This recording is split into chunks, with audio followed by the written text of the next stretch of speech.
I mean, it was always a long shot for her to come here after the EU repeatedly and as recently as yesterday in talks with the Irish Prime Minister saying that they will not renegotiate the withdrawal treaty. That's that big 585-page legally binding draft treaty that's taken almost 2 years to negotiate. They wouldn't delve back in that and start unpicking the dreaded Irish backstop, the source of all of Theresa May's problems.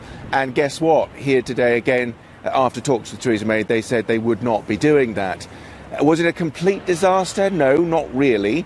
They have decided that they will continue talks and they will focus on something called the political declaration. That's the other document in the whole bundle of the Brexit negotiations. It's the document that imagines what the future relationship between the UK and the European Union will be like in the future. They have committed, Jean-Claude Juncker says, that he would look at putting some new wording in that to try and make that process of renegotiating the relationship quicker and to sort of beef up the content of that so that, again, it would be an opportunity for the European Union to try and persuade the UK that that backstop is never designed to be used, and if it is used, it won't be used for very long because this wonderful new relationship will happen very quickly. Will that convince Theresa May's troublesome backbench Conservative MPs? Well, I doubt it, but at least she can go back to London and say the process is still alive, we are still negotiating. So, Simon, she's due to meet Donald Tusk. Given his comments yesterday, what will the atmosphere be like? Yeah, that meeting's just about to take place just across the road at the European Council. That's where President Donald Tusk sits. He's the coordinator of all the heads of government and heads of state of the 28 members. And yesterday, I think most people understood that he was really venting genuine frustration with the process. It was a provocative statement. I think it was designed to be provocative. Interestingly, I've heard that the tweet of it was released before he said it, so it was an orchestrated manoeuvre on his part. I think he genuinely feels a huge rising sense of frustration that A, the UK is leaving. We know he's on record many times saying that he doesn't want that to happen. He wants the UK to stay.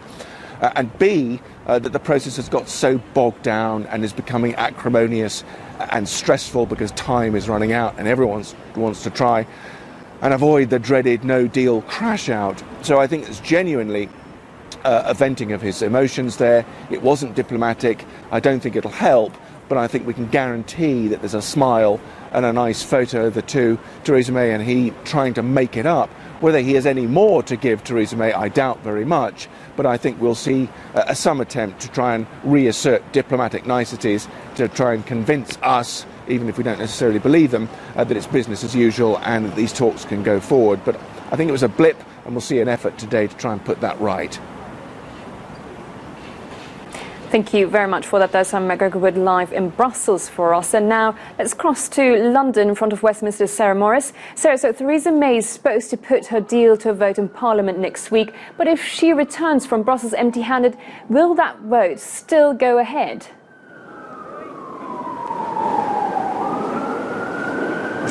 Well, officially the word from her office is that yes, the vote is still scheduled for Wednesday and Thursday, but there is mounting speculation that that vote will have to be delayed if she comes back from Brussels empty-handed, which it looks like she pretty much is going to be doing.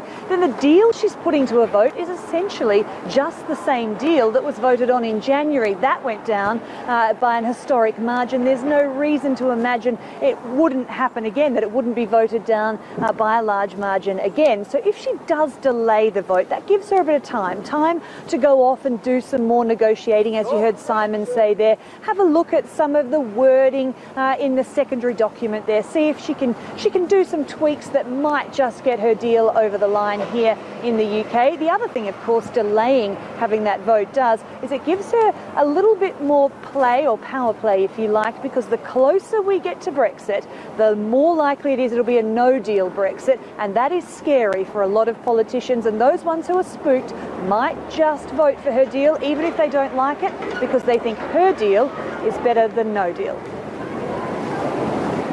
So if her deal doesn't get through Parliament, will Britain be faced with an inevitable no-deal exit from the EU?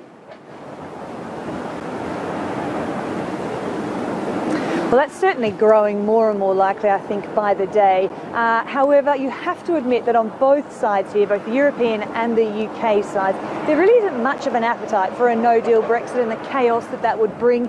And there are politicians that are pretty determined to try and stop no deal happening. I think their determination will have been reinvigorated today by word from the governor of the Bank of England, who has said that the UK economy just isn't prepared for a no-deal Brexit situation, and that there's a chance, a 1 in 4 chance, that the economy here could slide into recession this year. Now, that's reasonably depressing, and there are other options on the table here that can't quite yet be taken off. Of course, we always talk about a second referendum, but I think what's more likely probably is a delay in Brexit. So Brexit's supposed to happen on the 29th of March. Theresa May could ask the European Union for an extension to allow more negotiations to go on. And to that end, she may have been thrown a bit of a lifeline by the opposition leader, Jeremy Corbyn, today, who has sent a letter saying he's got 5 or so demands that he would like to see incorporated in a Brexit deal, and then he thinks the Labour Party would support it. Now, one of those